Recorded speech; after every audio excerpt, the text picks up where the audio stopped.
नमस्ते नेपाल अनलाइन स्कुलमा स्वागत छ। आज हामी रिपोर्टेड स्पीच पढ्न जानेछौँ। यो भिडियो चाहिँ रिपोर्टेड स्पीचको पार्ट 1 हुँदैछ है। ल अब सुरु गरौँ। अब रिपोर्टेड स्पीचलाई चाहिँ एउटा सिनारियो हेरेर गरौँ है त। तपाईले चाहिँ हिजो पललाई भेट्नुभयो। हि वाज प्रिटी स्याड हैन। अनि ऊ चाहिँ आफ्नो पेट समात्दै के चाहिँ भनिरहेको थियो भन्दाखेरि I am feeling ill भनेर भनिरहेको थियो। यो चाहिँ पल। र अब you saw Paul yesterday and you want to tell somebody what he said। अब तपाईले पलसँग कुरा गर्नुभयो। अब तपाईले चाहिँ अरू कसैलाई चाहिँ पलले के चाहिँ भन्यो भनेर भन्दै हुनुहुन्छ भनेदेखि there are two way of doing this। अब दुईटा वे छ। एउटा छ डाइरेक्ट स्पीच, अर्को छ इन्डाइरेक्ट स्पीच। अब पलले तपाईसँग के भन्यो, तपाईले चाहिँ अरूलाई डाइरेक्टली भन्नु पर्यो। जस्तै के चाहिँ भन्नुभयो त, पल सेड अनि यस्तो कोटेसनमा आई एम फिलिङ इल। ठिक छ, यसरी लेख्नुभयो। तर अब इन्डाइरेक्टली भन्नु पर्यो, पलले मलाई यसो भनेको थियो भनेर भन्दाखेरि Paul said that ऊ बिरामी फिल गरिरहेको थियो। That he was feeling ill। इन्डाइरेक्टमा Paul said that he was feeling ill। ठिक छ। अब एक्चुअली कम्पेरिजन गरौँ। हाम्रो कम्पेरिजनमा हेरौँ त। Paul said I am feeling ill। ठिक छ। अर्को छ Paul said that he was feeling ill। ठिक छ। यो माथिको के हो त भन्दाखेरि डाइरेक्ट, तलको के हो त रिपोर्टेड। अब कसैले चाहिँ रिपोर्ट देखाएको जस्तै हो क्या। ल यहाँनिर के छ भन्दाखेरि हामीले फर्स्टमा त कोटेसन लेख्यौँ डाइरेक्ट स्पीच भनेर बुझाउनको लागि। त्यसपछि आई हिमा चेन्ज भयो। अब आई हिमा कसरी चेन्ज हुन्छ भन्दाखेरि कसले भन्यो भनेर हेर्ने। ठिक छ। अनि एम भनेको प्रेजेन्ट पास्टमा चेन्ज भयो। ठिक छ। ल यति दुईटा कुरो बुझेर हामी अरू गर्न थालौँ है त। अब when we use reported speech, the main verb of the sentence is usually past अनि the rest of the sentence is past too। मैले त्यही कुरा लेखेँ पहिला अनि तपाईलाई बुझाउने प्रयास गर्छु। When we use reported speech, the main verb of the sentence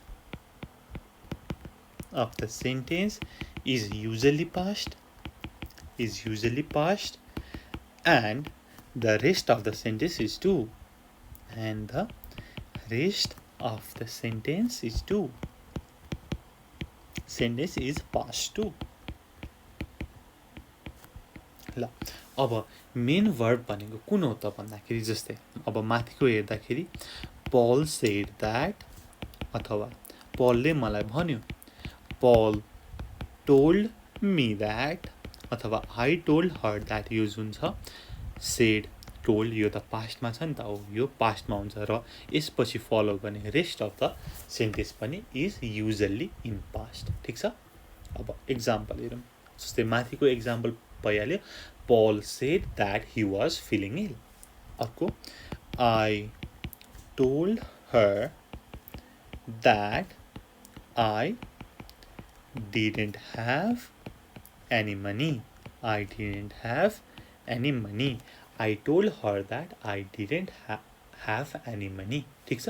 अब हामीले यो जुन द्याट छ अर्को यो जुन द्याट छ यसलाई नलेखे पनि हुन्छ। ठिक छ। यु क्यान लिभ आउट यो द्याट है। You can leave out that, यो द्याटलाई चाहिँ निकाल्न पनि सकिन्छ। अनि तपाईले भन्न अब माथिको सेन्टेन्सलाई लेख्दाखेरि Paul said he was feeling ill. तपाईले that लेखे पनि हुन्छ नलेखे पनि हुन्छ. Paul said he was feeling ill. अब जेनरलमा इन जेनरल प्रेजेन्ट चाहिँ प्रेजेन्ट डाइरेक्टमा छ भनेदेखि इन्डाइरेक्टमा जाँदाखेरि केमा चेन्ज हुन्छ त पास्टमा चेन्ज हुन्छ. यो चाहिँ डाइरेक्टमा छ यो डाइरेक्टमा छ भनेदेखि रिपोर्टेडमा जाँदाखेरि पास्टमा चेन्ज हुन्छ. जस्तै थोरै यो चाहिँ रुल है, यो चाहिँ थाहा पाउनु पर्ने कुराहरू. एम इज वाजमा जान्छ सिङ्गुलर. डु डज डिडमा जान्छ. आर वेयरमा जान्छ. Will would. Can could. यस्तै गरी ह्याभ र ह्याज ह्याडमा है. त्यसपछि क्यान कुड भइहाल्यो. त्यसपछि अर्को भनेको अब भर्बहरू जस्तै वान्ट, लाइक, नो, गो. यो चाहिँ सबै यसको भर्ब 2 मा जान्छ. Wanted, liked, new, went. र हामीले अझै सिम्पलरली भन्नु पर्दाखेरि यदि प्रेजेन्ट सिम्पल छ भने डाइरेक्टमा प्रेजेन्ट सिम्पल छ भने रिपोर्टेडमा जाँदाखेरि के हुन्छ त ल भन्नुहोस् पास्ट सिम्पल हुन्छ. ठिक छ ल. अब केही कुरा गरौँ. तपाईले सीतालाई भेट्नुभयो अरे. ल तपाईले सीतालाई भेट्नुभयो. दिस इज सीतालाई भेट्नुभयो अनि सीताले चाहिँ केही कुरा भनी है त डाइरेक्ट स्पिचमा भनी. के भनी त भन्दाखेरि I have lost my phone. ठिक छ. यस्तै गरी I want to buy a car. I can't come to party on Friday.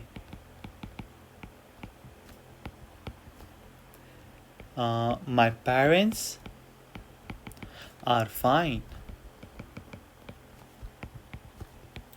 I will phone you when I get back. यति कुरा भनिन् रे. अब यसलाई यो त उनको मुखबाट निक्लेको कुरा. अब यसलाई चाहिँ रिपोर्टेड स्पिचमा भन्नु पर्यो. लेटर तपाईँले चाहिँ सीताले के भनी भनेर अर्कै रामलाई भन्नु पर्यो रे.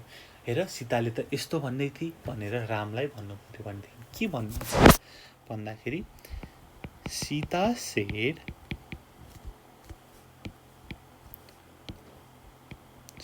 said that. अब आई हेभ लस्ट माई फोनको अब पास्टमा जाने भयो. Sita said that. आई को सी, हेभ को had, she had lost, my को her phone, she had lost her phone. यस्तै गरी सी said that. अब आई भनेपछि सी, यो त उनले भनेको हो नि त, यो त सीताको बोली हो नि त. सी want को verb 2 wanted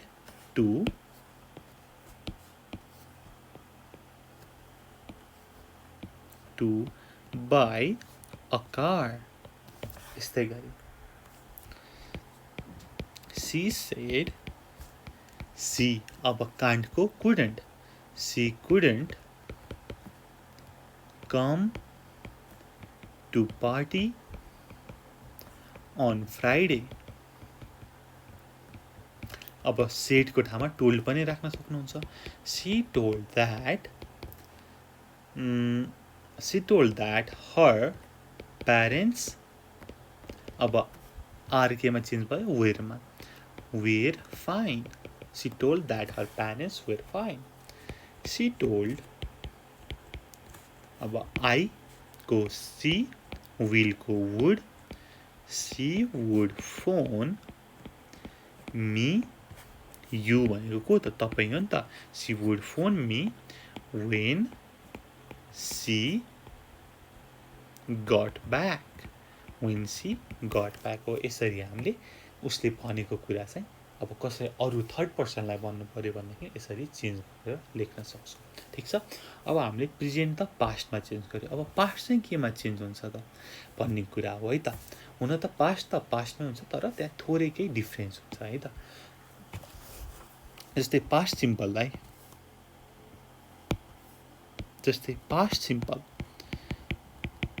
सिम्पल चाहिँ केमा चेन्ज हुन्छ त भन्दाखेरि पास्ट पर्फेक्टमा चेन्ज हुन्छ। पास्ट पर्फेक्ट भनेको subject plus had plus verb 3 plus subject. ठिक छ। Subject plus had plus verb 3 plus subject. अब यतापट्टि सिम्पल पास्ट भनेको subject plus verb 2 plus object. अब यसको अब डाइरेक्ट र रिपोर्टेडको एउटा सिनारियो हेरौँ। जस्तै माथि नै उसले भनेको थियो नि त पलकै कुरा गरौँ। Paul said, I woke up feeling ill. बिहानैदेखि ऊ बिरामी फिल गरिरहेको थियो होइन। यो चाहिँ पास्टमै छ। So I didn't go to work भनेर भन्यो होइन। यो भन्नुको उसको चाहिँ रिपोर्टेड हेरौँ है त के हुन्छ त। Paul said that अथवा Paul told that अथवा Paul said he had woken up feeling ill, so he hadn't gone to work. ठिक छ। र अर्को एउटा इन्ट्रेस्टिङ कुरा भनेको पास्ट सिम्पललाई चाहिँ तपाईँले चेन्ज नगरिकन पास्ट सिम्पलमै पनि लेख्न सक्नुहुन्छ। हेर्नुहोस् है यो चाहिँ और पल सेड यो माथिको जस्ताको जस्तै तर ही लगाउनु पर्यो। He woke up feeling ill so he didn't go to work. ठिक छ। अब मैले स्कुलमा पढ्दा कलेजमा पढ्दा के पढेँ भन्दाखेरि पास्ट सिम्पल पास्ट पर्फेक्टमा चेन्ज हुन्छ भनेर पढेँ। तर पछि अब अरू बुक हेर्दाखेरि आफैले स्टडी गर्दाखेरि अरू बुकमा मैले के पनि पाएँ भन्दाखेरि पास्ट सिम्पललाई पास्ट सिम्पलमै पनि राख्न सकिन्छ है भनेर पाएँ है। त्यही भएर मैले यो पनि तपाईँलाई भनिदिएको। अब तपाईँले चाहिँ अब स्कुल पढ्दै हुनुहुन्छ कलेज पढ्दै हुनुहुन्छ भनेदेखि अब टिचरले चाहिँ यसलाई के चाहिँ सोच्नुहुन्छ भन्ने कुरा हो होइन। आफ्नो पर्सपेक्टिभ हो। उहाँले जे जानुभएको छ त्यही भन्नुहुन्छ होइन। तर यो पनि रङ चाहिँ होइन है भन्नको लागि मैले तपाईँलाई बुझाउन खोजेको ल। ठिक छ। अब यसमा जान्नुपर्ने कुरा सिम्पल प्रेजेन्ट केमा चेन्ज हुन्छ पास्ट सिम्पल पास्टमा चेन्ज हुन्छ। अनि सिम्पल पास्टमै राखे पनि हुन्छ अनि पास्ट पर्फेक्टमा लगे पनि हुन्छ। यति जान्नुभयो भनेदेखि अनि यहाँ यो कुरा ठ्याक्कै एम इज वाजमा चेन्ज हुन्छ। डु डज डिडमा are were will would can could have has had want like know go चाहिँ अब भर्ब 2 मा चेन्ज हुन्छ भनेर बुझ्नुभयो भने ठिक छ। अब यसको एक्सर्साइज पनि हेर्नु होला। यसको पार्ट 2 पनि हेर्नु होला। पार्ट 2 को एक्सर्साइज पनि हेरिदिनु होला भन्न अनुरोध गर्दछु। त्यति भन्दै thank you so much for watching. Until next time goodbye. र सबैको लिङ्क चाहिँ तल डिस्क्रिप्सनमा दिएको हुन्छ है। अरू पार्टको एक्सर्साइजको लिङ्क यसको पनि एक्सर्साइजको लिङ्क। So good bye. जय चन्द्र सूर्य। पिस।